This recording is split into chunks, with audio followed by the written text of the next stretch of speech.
2026 Chevrolet Chevy Cavaliers 2 2026 yangi avlod sifatida zamonaviy dizayn va amaliy texnologiyalar bilan taqdim etiladi. Ushbu model sedan bozorida kundalik foydalanish uchun qulaylik va ishonchlilik izlayotgan haydovchilar uchun mo'ljallangan. Tashqi ko'rinishda agressiv old panjara, LED farlar va aerodinamik chiziqlar avtomobilga sportiv va zamonaviy ruh bag'ishlaydi. Korpus proporsiyalari shahar harakatida ham uzoq masofalarda ham barqarorlik va ishonchli boshqaruv beradi.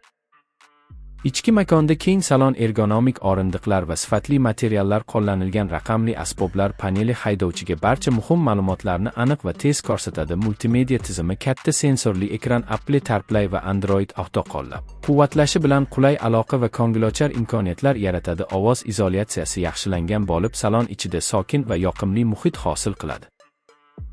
2026 yilgi Chevrolet Cavaliers 2 bir nechta dvigatel variantlari bilan taklif etilishi kutilmoqda. Yoqilgi tejamkor benzinli dvigatel kundalik haydash uchun mos bo'lib, yetarli quvvat va silliq tezlanish ta'minlaydi. Avtomat va mexanik uzatmalar qutisi variantlari mavjud bo'lib, haydovchi o'ziga mos boshqaruv uslubini tanlashi mumkin. Osma tizimi Notex yo'llarda ham qulay yurishni ta'minlab, shahar va trassa sharoitida barqaror harakatni saqlaydi.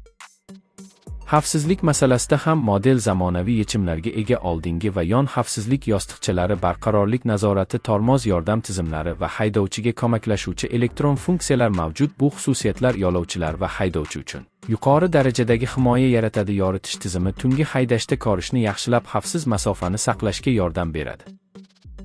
Yangi Cavaliers 2 narx va xizmat ko'rsatish jihatidan ham raqobatbardosh bo'lishi kutilmoqda. Arzon ekspluatatsiya va ishonchli texnik xizmat uni oilaviy va yosh haydovchilar uchun jozibador qiladi. Kundalik ishga qatnov, sayohatlar va shahar hayoti uchun mos bo'lgan ushbu sedan zamonaviy ehtiyoj.